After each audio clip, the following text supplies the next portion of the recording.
High বন্ধুরা, হর হর মহাদেব, রাধে রাধে, নমস্কার।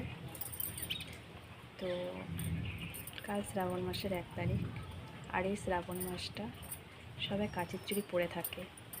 তো আমিও কাচের চুড়ি পরে নিয়েছি, কাচের চুড়ি, সবুজ শাড়ি। তো এর লোকে আমাকে কীরকম লাগছে বলো। আর এই কাচের চুড়িটা একান্তই পরার একটা কারণ আছে, সেটা হচ্ছে স্বামী সন্তানের মঙ্গল কামনার জন্য। আর সোমবারে 4টে সোমবার পরে শ্রাবণ মাসে, তো 4টে সোমবারে কাচের চুড়ি পরে, সবুজ শাড়ি পরে শিবের মাথায় জল ঢালতে হয়।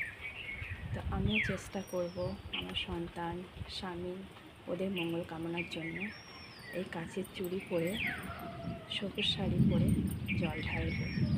আর এই শ্রাবণ মাসটা পুরো নিরামিষ খেতে হয়, শুধু জল ঢাললেই শিবের মাথায় হয় না, একদম নিরামিষ খেয়ে শিবের মাথায় জল ঢালতে হয়। তো আমিও চেষ্টা করব নিরামিষ খেয়ে কাচের চুড়ি পরে, সবুজ কাচের চুড়ি পরে, সবুজ শাড়ি পরে শিবের মাথায় জল ঢালা। তো বন্ধুরা, ভালো থেকো, সুস্থ থেকো, এটুকুই, টাটা, বাই।